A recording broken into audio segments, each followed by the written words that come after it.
Hello commandos, welcome to biometrics classes online.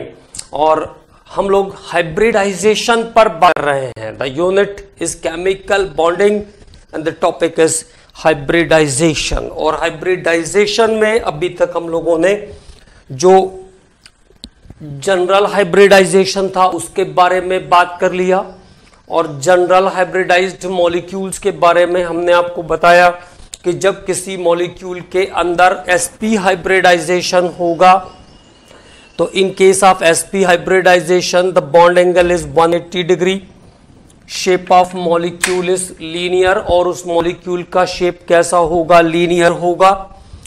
Characteristics 50% of s orbital and 50% of p orbital.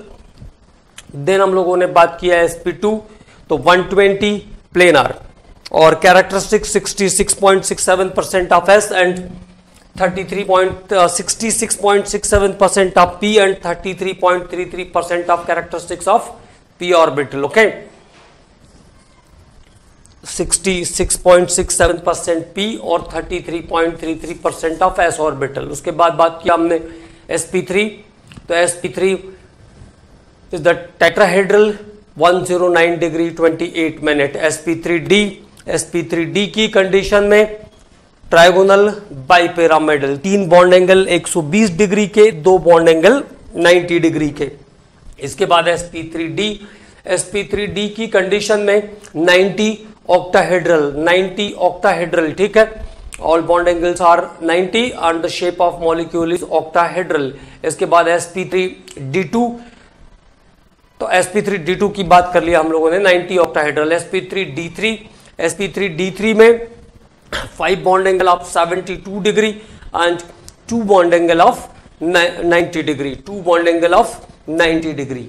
Then हम लोगों ने use किया VSEPR concept, valence shell electron pair repulsion theory के बारे में बात किया हमने। तो valence shell electron pair repulsion theory ये कहता है कि जो वैलेंस सेल के इलेक्ट्रॉन है it is surrounded the nuclei, okay, और फॉर्म केमिकल बॉन्ड्स, जो कि बॉन्ड का फॉर्मेशन करके एक दूसरे के साथ कलेक्ट हो जाते हैं, ठीक है ना। The shape of molecule depends upon the number of valence electron. Shape of molecule depends upon the balance of number of valence electron, क्योंकि वो एक पर्टिकुलर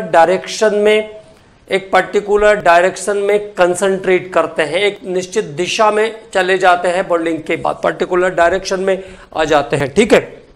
तो the shape of molecule is depends on number of valence electron pair, may be bonding और non bonding around the nucleus. Okay, pair of electron in the valence shell repel one another. और valence shell के जो electron pair है वो एक दूसरे को repel करते हैं। नेचुरली अगर इलेक्ट्रॉन है तो वो रिपल्शन तो करेगा ही करेगा, लेकिन बैलेंस शेल के जो इलेक्ट्रॉन पेयर है उनके रिपल्शन के कारण यहाँ पर नेगेटिव चार्ज जनरेट होगा, है ना। तो इलेक्ट्रॉन क्लाउड जो होगा, ओवरऑल जो इलेक्ट्रॉन क्लाउड है वो नेगेटिव चार्ज हो जाएगा क्योंकि रिपल्शन फोर्स लगता है। The position of electron pair in space around the central atom, और जो पोजीशन रहती है इलेक्ट्रॉन की अराउंड द सेंट्रल एटम, वो मिनिमम रिपल्शन की कंडीशन को ऑक्यूपाई करने की कोशिश करते हैं, tendency to occupy the position of minimum repulsion. और order of repulsion between electrons, order of repulsion of electron का जो टर्म है वो कैसा? सबसे ज्यादा रिपल्शन होता है लोन पेयर के बीच, फिर लोन पेयर बॉन्ड पेयर के बीच, और सबसे कम रिपल्शन होता है 2 बॉन्डेड इलेक्ट्रॉन पेयर के बीच। और लोन पेयर और बॉन्डेड पेयर अभी आप आराम से समझ सकते हैं, ठीक है ना। जब 2 डिफरेंट स्पीसीज के इलेक्ट्रॉन बॉन्डिंग करके केमिकल बॉन्ड फॉर्म करते हैं, then it is called bonded electron pair. And when electron present in the balance cell but do not participate in bonding, electron pair remains in the balance cell, ऐसा भी हम कह सकते हैं, it's called lone pair electron. So there is maximum repulsion between 2 lone pairs, then lone pair bond pair and then bond pair. और मैंने आपको एक बात और बताया था कि due to presence of one lone pair of electron, एक लोन पेयर इलेक्ट्रॉन के कारण bond angle normal bond angle से 2.5 डिग्री कम हो जाएगा। Due to presence of one lone pair of electron the bond angle is decrease by 2.5 degree from normal bond angle. Okay, तो this is the point to remember in VSEPR concept. जो main दो बातें हैं वो ये ध्यान रखना है, order of repulsion, that is lone pair loan pair, lone pair bond pair and bond pair bond pair. दूसरी बात ये ध्यान रखना है कि जो बैलेंस सेल के इलेक्ट्रॉन रहते हैं वो न्यूक्लियस के अराउंड जिस तरीके से बैलेंस सेल के जो इलेक्ट्रॉन पेयर हैं उनके ऊपर ही शेप ऑफ मॉलिक्यूल डिपेंड करता है। ठीक है, अगर वो बॉन्डिंग है, सभी बॉन्डिंग है तो रेगुलर ज्योमेट्री होगी, और अगर लोन पेयर इलेक्ट्रॉन बचा हुआ है तो मॉलिक्यूल की ज्योमेट्री कैसी होगी, इरेगुलर होगी। ठीक है, और क्योंकि बैलेंस सेल के इलेक्ट्रॉन पेयर भी एक दूसरे को क्या करेंगे, रिपल करेंगे, और रिपल करेंगे तो वो नेगेटिव चार्ज इलेक्ट्रॉन क्लाउड जो होगा, ओवरऑल जो क्लाउड है वो नेगेटिव चार्ज हो जाएगा। ठीक है, तो this is the important points related with VSEPR, valence shell electron pair repulsion theory. उसके बाद हम लोगों ने बात किया कि what is effect on the hybridization, इसका अलग अलग हाइब्रिडाइजेशन पे क्या इफेक्ट पड़ेगा लोन पेयर का। तो जैसे sp2 पे एक लोन पेयर की कंडीशन बन सकती है, तो sp2 पर अगर एक लोन पेयर होगा तो बेंट शेप का मॉलिक्यूल होगा, the bent shape of molecule is there. और अगर सल्फर डाइऑक्साइड की बात करेंगे हम, जिसको मैंने आपको ब्रीफ भी किया था, तो सल्फर डाइऑक्साइड की बात करेंगे तो 119.5 का बॉन्ड एंगल उसमें आता है 120 की जगह, है ना, 0.5 का डिफ्लेक्शन होता है। अब आप ऐसा मत सोचिएगा कि हाँ 2.5 कहा था मैंने, this is 2.5 from normal but not every time. Okay, अब अगर sp3 पे एक लोन पेयर होगा तो पिरामिड, अब यहां पे 109.28 का टेट्राहेड्रल एंगल होगा, तो यहां पे जो एंगल शिफ्ट हुआ वो 106 डिग्री 45 मिनट, तो 106 डिग्री 107 डिग्री रफली कहते हैं हम, तो लगभग 2.5 के आसपास शिफ्टिंग यहां पे आपको दिख रही है। ठीक है, इसके बाद sp3 पे जब दो लोन पेयर बचेगा, sp3 हाइब्रिडाइजेशन में 2 लोन पेयर वाटर, ठीक है, तो बेंट शेप हो गया, इस शेप को हम बेंट शेप कहते हैं, और बॉन्ड एंगल यहां पे आ जाएगा 104 डिग्री 5 मिनट, तो there is nearly decrease in bond angle by 5 degrees, यहां पर बॉन्ड एंगल लगभग 5 डिग्री से कम हो गया है। ठीक है, तो sp3 एक lone pair pyramidal 106 degree 45 minute, और रफली उसको 107 डिग्री भी बोलते हैं। ठीक है, sp3 दो लोन पेयर 104 डिग्री 5 मिनट, और शेप ऑफ मॉलिक्यूल कैसा, बेंट शेप ऑफ मॉलिक्यूल, और V shape is there, water का शेप वी शेप जैसा भी दिखता है। ठीक है, अब उसके बाद sp3d पर हमने बात किया, तो sp3d में जो कंडीशंस हैं, अगर एक लोन पेयर होगा, if there is one lone pair in sp3d hybridised molecule, the geometry of molecule is like seesaw, तब वो कैसी ज्योमेट्री शो करेगा, सी-सॉ वाली ज्योमेट्री शो करेगा, सी-सॉ ज्योमेट्री शो करेगा। ठीक है, और sp3d with one lone pair, तो ज्योमेट्री कैसी हो गई, seesaw. 3 bond angle of 117 degree, 3 bond angle of 117 degree and 2 bond angle of 89 degree, 3 bond angle इसमें 117 डिग्री के, और 2 बॉन्ड एंगल इसमें, the bond angles are 89 degree and 117 degree, है ना, तो 3 बॉन्ड एंगल 117 डिग्री के, और 2 बॉन्ड एंगल 90 की जगह पर 89 डिग्री के रहेंगे sp3d with one lone pair, जिसका एग्जांपल हम लोगों ने लिखा था SF4 का मॉलिक्यूल, sp3d, और sp3d पे जब भी 2 लोन पेयर बचता है, 2 लोन पेयर रहेगा लाइक ClF3, तो उसका शेप कैसा था, T shape molecule is there, T shape molecule बना था, ClF3 कैसा था, T shape molecule is there, T shape molecule is there, और bond angle 87.6, bond angle 87.6 degree, bond angle is 87.6 degree. ठीक है, तो ClF3 जहां पे इस टाइप की ज्योमेट्री हमको देखने को मिली थी ClF3 में, ठीक है। तो ये इस तरीके से आ गया था, ये Cl तो सेंट्रल हो गया, तीनों F इस तरीके से आ गए थे, and electron pair is concentrated there, electron pair is concentrated there, okay, equatorial angle पर electron pair which justify the minimum repulsion condition. किस कारण से ऐसा हुआ? क्योंकि यहां पे मिनिमम रिपल्शन की कंडीशन बनती है, ठीक है। ट्रायंगुलर भी रहता है ClF3, लेकिन ये सबसे स्टेबल स्ट्रक्चर है इसका, ठीक है। तो ये sp3d की बात कर रहे थे हम लोग यूजिंग BSEPR। तो sp3d एक लोन पेयर पे सीसॉ और sp3d दो लोन पेयर पे टी शेप, और बॉन्ड एंगल्स भी आपको बता दिए मैंने, वो आपको याद रखने हैं, इट इज वेरी इंपॉर्टेंट। अब sp3d विथ 3 लोन पेयर, अगर 3 लोन पेयर होगा sp3d विथ 3 लोन पेयर, तो बॉन्ड एंगल 180 और shape of molecule is linear. एक बार अभी हम लोग और बात करने वाले हैं, तो कोई टेंशन लेने की जरूरत नहीं है, ठीक है। एक बार पहले नॉर्मली याद कर लेते हैं। 180 लीनियर, एग्जांपल लिया था मैंने इसका XeF2 ज़ैनोन डाइफ्लोराइड, ठीक है। देखिए ज़ैनोन डाइफ्लोराइड sp3d ज्योमेट्रिक में एकदम एक्सपर्ट होना है, ये sp3d रेगुलर। अब 2 फ्लोरीन है, तो it is eight axial, and 3 lone pairs are at the triangle, okay।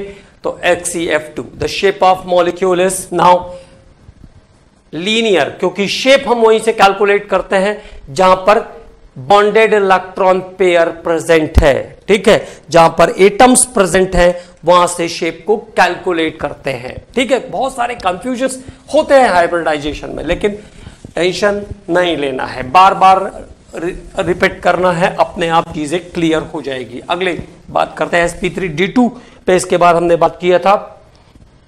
तो both the cases are very simple in case of sp3d2 2 lone pair square planar, तब क्या हो जाएगा? स्क्वायर प्लेनर 90, और sp3d2 1 lone pair, तो square pyramidal shape बनेगा। अभी हमको जो बात करना था वो sp3d3 और sp3d3 रेगुलर एग्जांपल भी हमने नहीं स्टडी किया, तो sp3d3 पहले रेगुलर कर लेते हैं, फिर sp3d3 with 1 lone pair, there is condition of only 1 lone pair. तो now talk about sp3d3 hybridisation.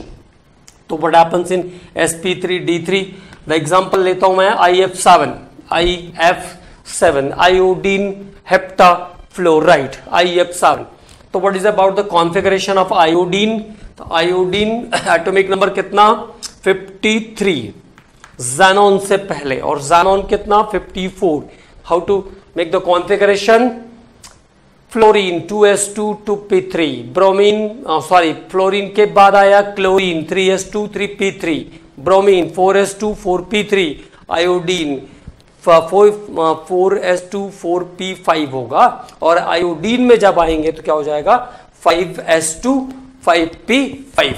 देखो ऐसे लाते हैं, fluorine chlorine bromine iodine, seconds का काम है। 2s2 2p5, 3s2 3p5, 3s2 3p5, 4s2 4p5 4p5, और ये आया 5s2 5p5 is the configuration of iodine. तो यहां से हमने आयोडीन का कॉन्फ़िगरेशन ले लिया, आयोडीन के कॉन्फ़िगरेशन की अभी हमें जरूरत है। तो जब भी हायर पे जाना होगा तो क्या ध्यान रखना है? उस ग्रुप के लोअर मेंबर का, ऊपर वाले मेंबर का कॉन्फ़िगरेशन बनाना है, और फिर धीरे धीरे लोअर साइड पे उसको शिफ्ट करना है, ठीक है। तो नाउ IF7 में आयोडीन जो है वो सेंट्रल एटम होगा। IF7 the structure of IF7, iodine is the central, okay, the configuration is 5s2 5p5, this is the ground state electronic configuration, ये इसका ग्राउंड स्टेट का इलेक्ट्रॉनिक कॉन्फ़िगरेशन है, हिंदी में कहेंगे सामान्य अवस्था का इलेक्ट्रॉनिक विन्यास। Right now then what happens? Excited state 5s1 5p3 and 5d3, all the 3 electron here in S, 1 in S and 2 in P is shifted in D. This is excited state electronic configuration, excited state electronic configuration. And now the new orbitals are, the new formed orbitals are in case of sp3d3.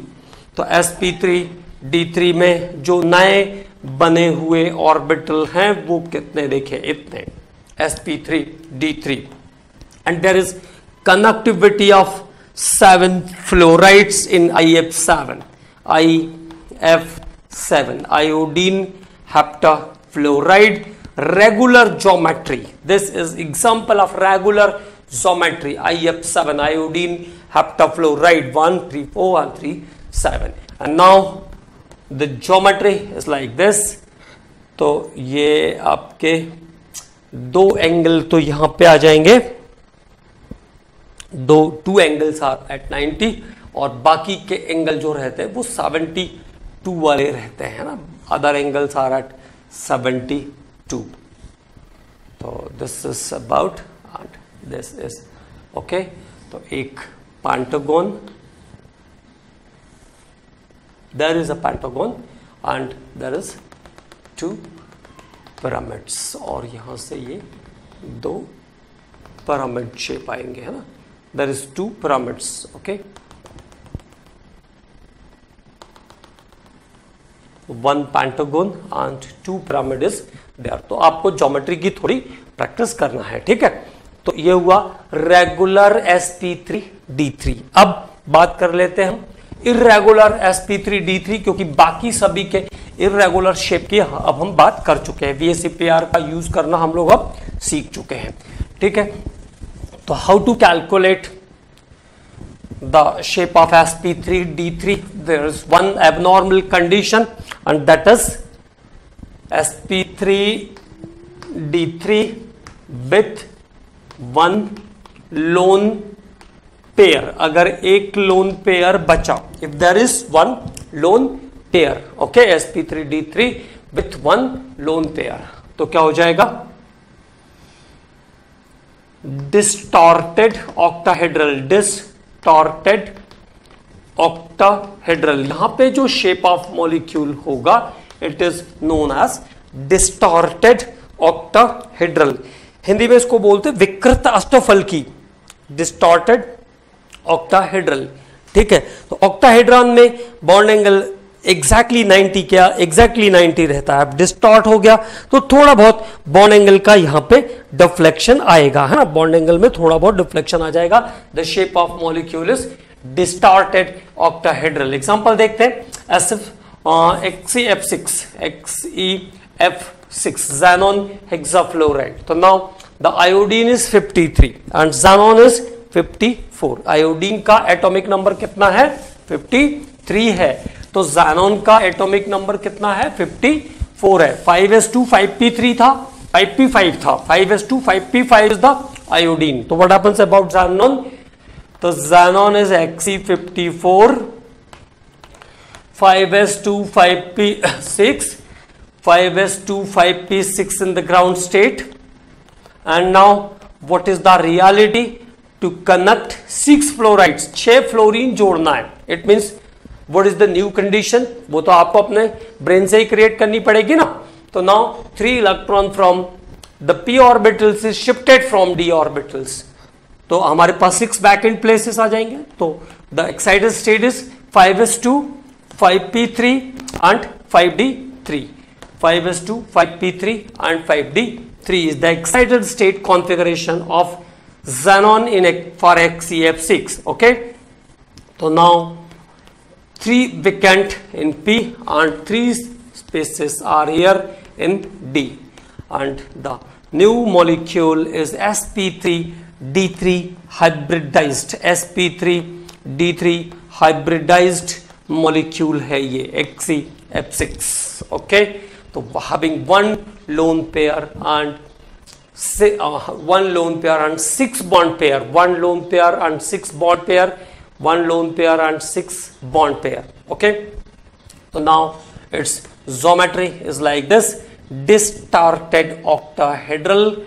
Distorted octahedral is the shape. So one place carry the lone pair and another places have atoms, and this is the distorted octahedral shape. Okay, so now it is about the regular molecular geometry and geometry by using VSEPR concept. ये VSEPR concept को use करके भी geometry को हमने सीखा. अब हम बात करेंगे अगले टॉपिक पर, and that is how to calculate the hybridization by tricks, है ना, कैसे ट्रिक को यूज करते हैं.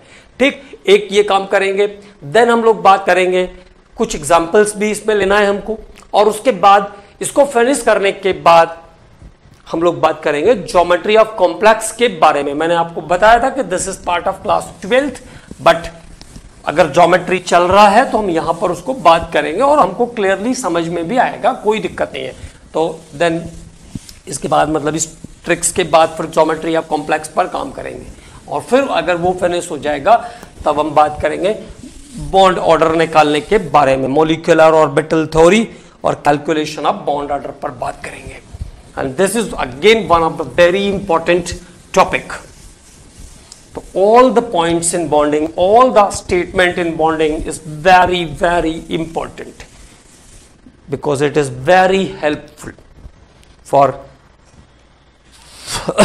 study, है ना. बहुत सारी हेल्प करेगा ये यूनिट आपको आगे के सब्जेक्ट को बिल्डअप करने में.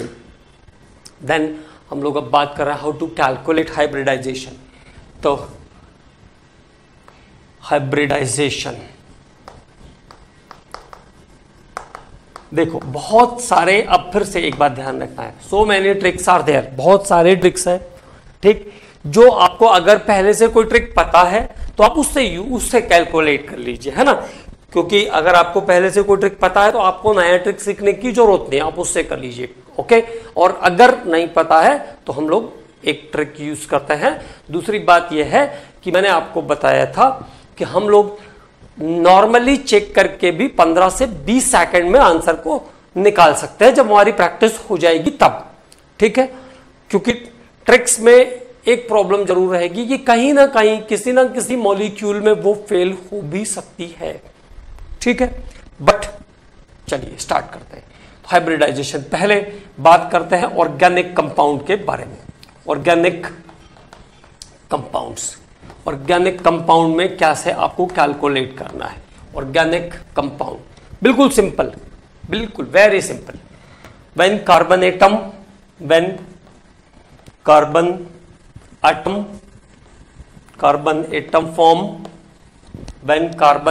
Form, number 1 4 sigma bond. अगर कार्बन एटम 4 सिग्मा बॉन्ड बना रहा है तो उसका हाइब्रिडाइजेशन होगा sp3. When carbon atom form 4 sigma bond, it is sp3 hybridized.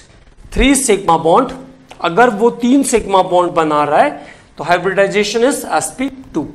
Its hybridization is sp2. And when it forms 2 sigma bond, मतलब हम pi bond को काउंट नहीं कर रहे हैं, बस ये ध्यान रखना है ना. 4 sigma bond पर sp3, 3 sigma bond पर sp2 और 2 sigma bond पर sp हाइब्रिडाइज होगा कार्बन. Okay, clear now. तो when carbon atom form 4 sigma bond, then it is sp3, 3 sigma bond, then it is sp2 और 2 sigma bond form करने वाला carbon atom sp hybridized होगा. तो this is about the hybridization of organic compound. ये सभी organic compound के लिए valuable trick है जहां पर सभी बॉन्ड्स फॉर्म हो रहे हैं वहां पर. ठीक है, वहां पर भी एक और बात करेंगे हम लोग उसके बारे में, लेकिन अभी पहले आपको ये बात ध्यान रखना है. 4 सिग्मा बॉन्ड फॉर्म करने वाला carbon sp3 hybridized. When it forms 3 sigma bond, then it is sp2 and 2 sigma bond, then it is sp. And we know about the sigma and pi bonds. Every single bond is sigma bond. In double bond 1 sigma bond and 1 pi bond. In triple bond 1 sigma bond and 2 pi bonds are there. ठीक है, अभी general molecules के लिए बात कर लेते हैं. For common और general molecules, for common molecules, कोई भी मॉलिक्यूल अब जो कॉमन या जनरल मॉलिक्यूल्स है उसकी बात कर रहे हैं हम. ओके, तो now the trick is sigma bond plus lone pair. If lone pair is utilized in this condition, there is coordinate bond is formed. तो coordinate bond, there is coordinate bond. तो now sigma bond plus lone pair plus coordinate bond. और coordinate bond के बारे में भी मैंने आपको थोड़ी बहुत तो जानकारी दी है कि वहां पर क्या होता है, the transfer of the lone pair electron by single atom. कोई भी एक एटम लोन पेयर इलेक्ट्रॉन को ट्रांसफर करता है in condition of bonding, then it is coordinate bond. Okay, तो sigma bond plus lone pair plus coordinate bond plus single electron. If there is in any molecule single electron, bonding shell में अकेला बचा हुआ electron, single electron. Okay, in case of NO, NO2, nitric oxide, nitrogen dioxide. In case of nitric oxide, nitrogen dioxide, there is single electron is also here. Okay, now, so then sigma bond plus lone pair plus coordinate bond plus single electron. इन सबको जोड़ना है, मतलब पहले तो इन सबको निकालना पड़ेगा, count करना पड़ेगा कि कहां है, but not very tough. Okay, तो सम ऑफ देम, इनको जोड़ लेना है. हमको क्या काम करना है, इनको जोड़ना है, इन सारी चीजों को कैलकुलेट करना है पहले, फिर उसको ऐड कर लेना है. ठीक, देन सम ऑफ देम, अगर इनका सम 2 आ रहा है तो answer is sp, sp 2 is sp, 3 is sp2, 4 is sp3, 5 is sp3d, 6 is sp3d2 and 7 is sp3d3. Okay, so this is the trick for counting of hybridization. What? Sigma bond plus lone pair plus coordinate bond plus single electron if remain in any molecule. If remains in any molecule, अगर किसी molecule में बचा हुआ है तो. और क्योंकि हम लोग सबके एग्जाम्पल डिस्कस करने वाले हैं इसलिए कोई टेंशन नहीं. अभी केवल क्या करना है, ट्रिक को याद करते हैं. क्या क्या काम करना है, sigma bond plus lone pair plus coordinate bond plus single electron. क्या क्या चीजें सर्च करना है, sigma bond plus lone pair plus coordinate bond plus single electron, sum of them, इन सबको सम करना है. If resultant is 2, the answer is sp, और 3 पर sp2, 4 पर sp3, 5 पर sp3d, 6 पर sp3d2 और 7 पर sp3d3. ओके, और हम लोग स्टार्ट करते हैं इस ट्रिक को अप्लाई करना.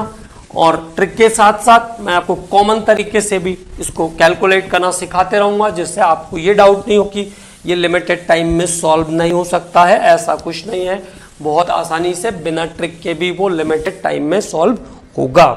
ओके, तो बात करते हैं, पहले ऑर्गेनिक से ही शुरू करते हैं. जब हमने पहले ऑर्गेनिक की बात की थी तो ऑर्गेनिक कंपाउंड का ही हाइब्रिडाइजेशन हम लोग पहले चेक करते हैं.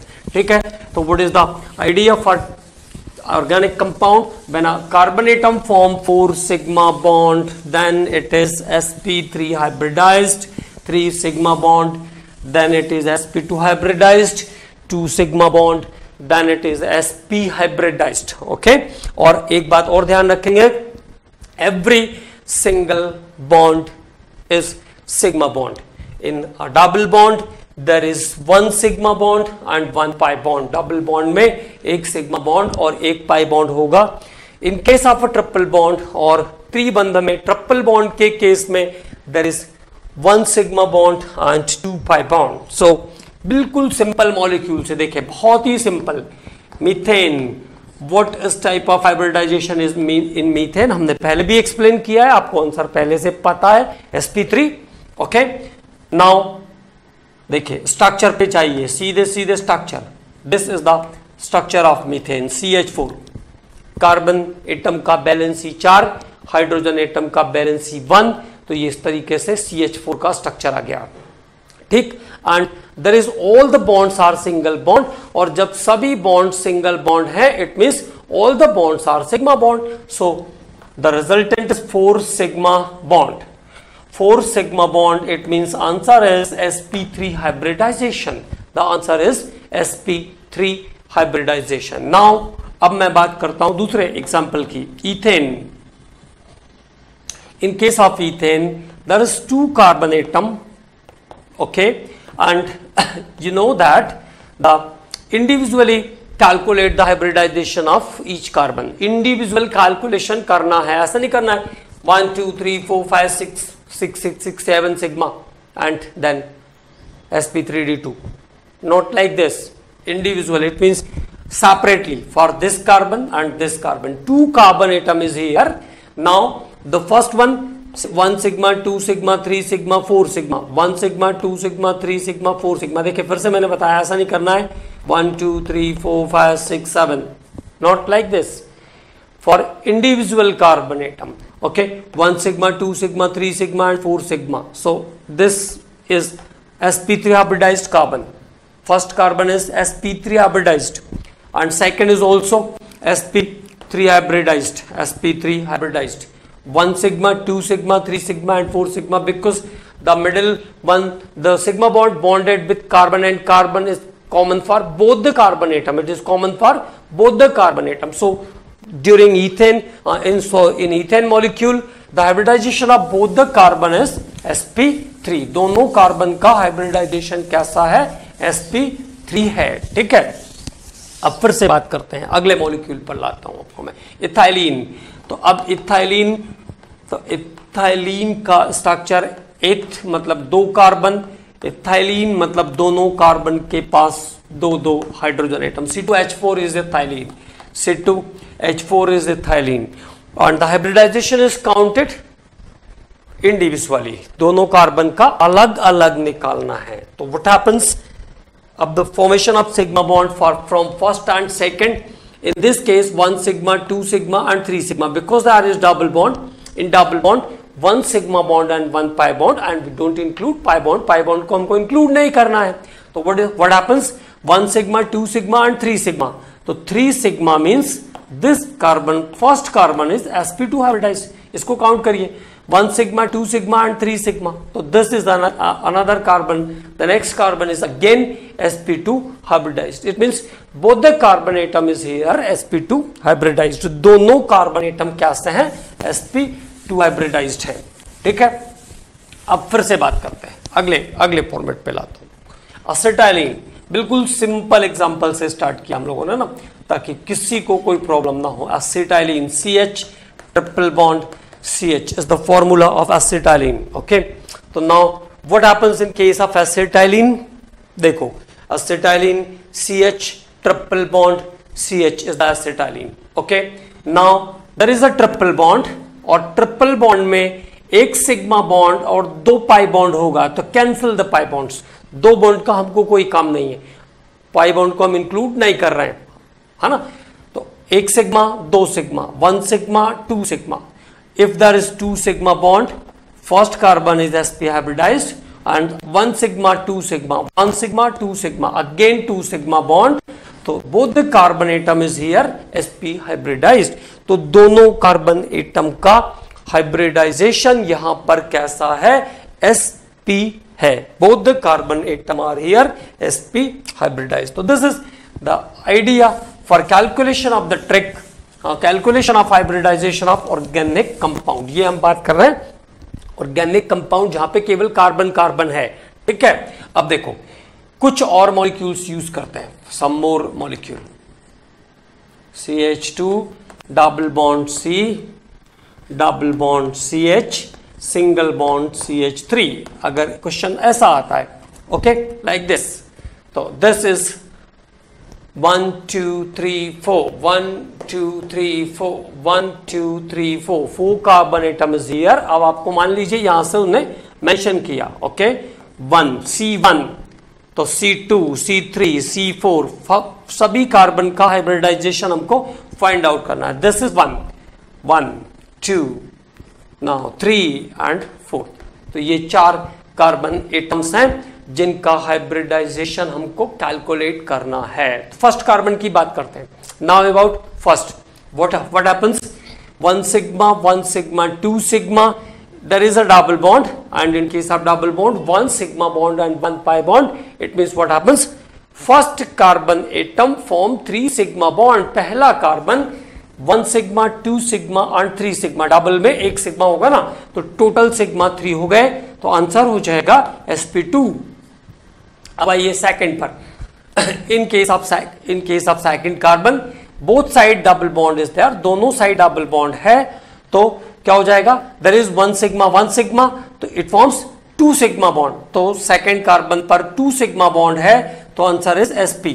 अब थर्ड कार्बन पे आइए, third carbon again this one, 1 sigma 2 sigma 3 sigma 1 sigma 2 sigma 3 sigma, answer is sp2। and the last one, what happens about last one? Last one is 1 sigma 2 sigma 3 sigma and 4 sigma, so the hybridization is sp3। so this is the trick to calculate the hybridization of the organic compound। एक दो molecule की और practice करते हैं हम लोग।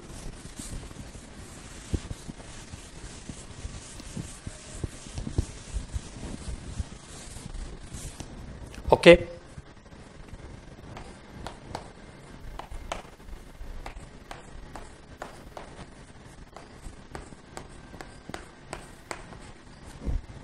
the hybridization of all the carbon atoms of this molecule, hybridization of carbon atom of all the carbon atom of this molecule। okay, now start करें from this side। अब जहां से भी पॉइंटेड होगा, एग्जाम में पॉइंटेड रहता है कि कहां से लेके आना है आपको, 1, this is 2, this is 3 and this is 4।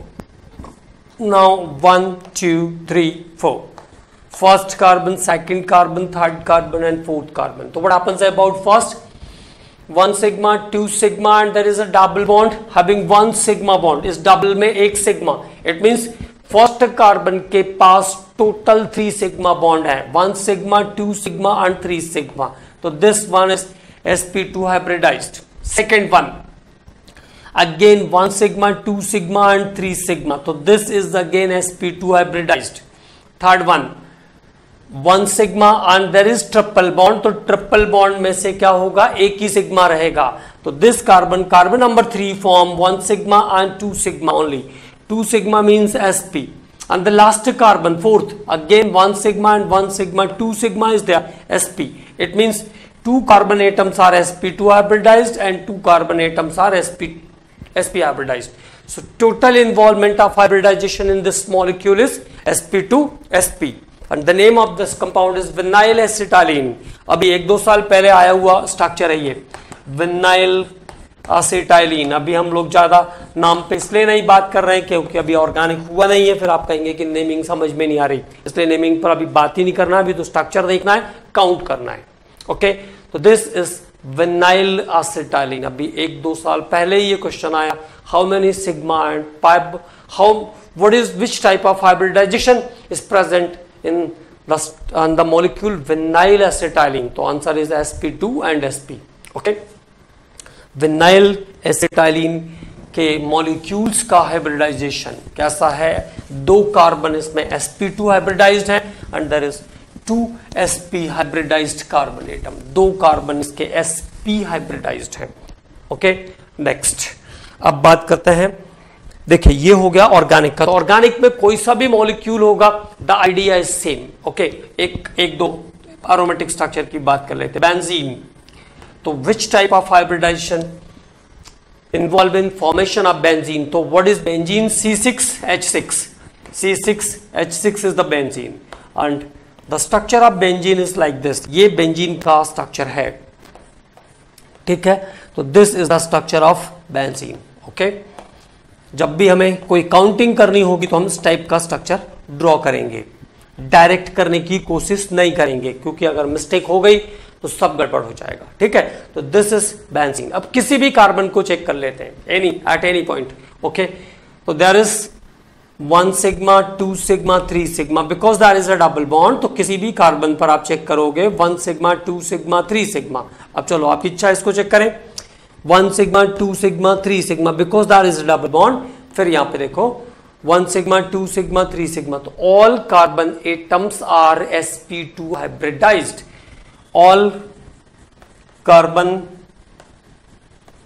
Atoms are sp2 hybridized in benzene. Benzene के सभी कार्बन परमाणु sp2 संकरित हैं, all carbon atoms are sp2 two hybridized in benzene, benzene के सभी कार्बन एटम sp2 हाइब्रिडाइज्ड हैं। ओके, अब बात करते हैं हम लोग और कुछ स्ट्रक्चर्स के बारे में, एक दो स्ट्रक्चर और लेते हैं। जैसे एरोमेटिक में क्या ध्यान रखना है, एरोमेटिक या एलिसाइक्लिक स्ट्रक्चर जब भी होंगे तब आपको ये बात ध्यान रखना है कि उसको जैसा डायग्राम मैंने बनाया है ऐसे डायग्राम पे लाना है पहले, ठीक है। अब बात करते हैं cyclohexane C6H12, this compound is cyclohexane. तो which type of hybridisation involve in cyclohexane? Cyclohexane में 6 carbon and 12 hydrogen atom is there, so it means there is no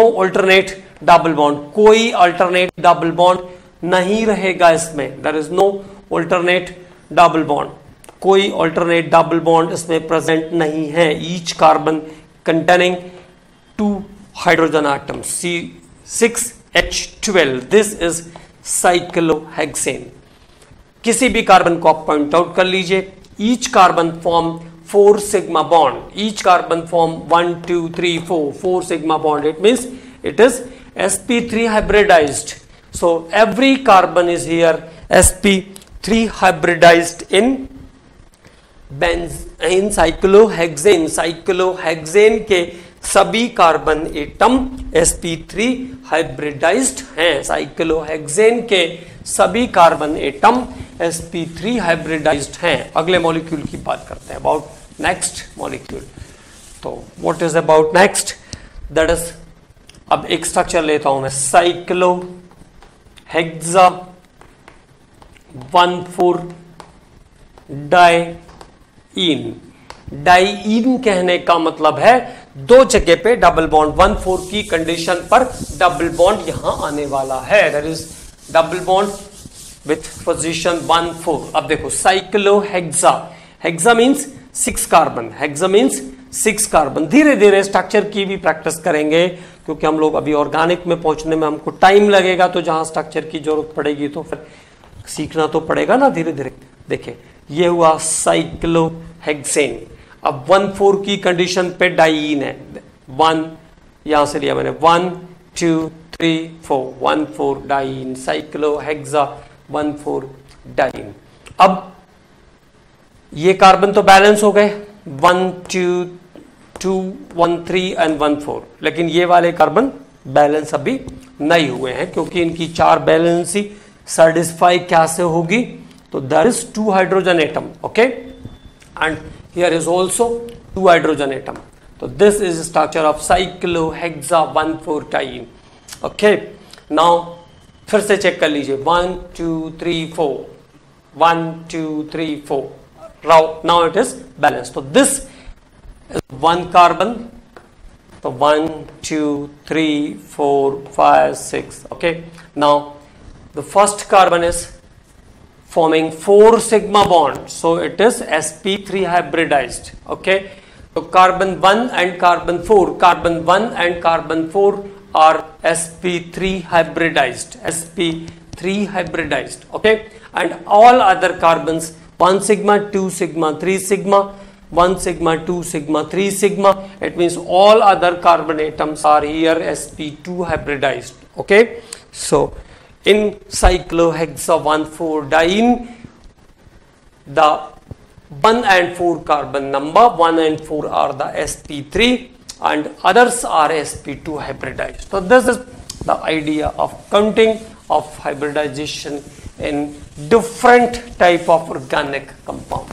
अब एक और बात करते हैं, अगर मान लीजिए कभी ऐसा कंपाउंड है, if there is any another molecule is there, then there is any another atom is there like C5H5N pyridine, C5H5N pyridine। अब pyridine का पहले स्ट्रक्चर लेते हैं, what is the structure of pyridine?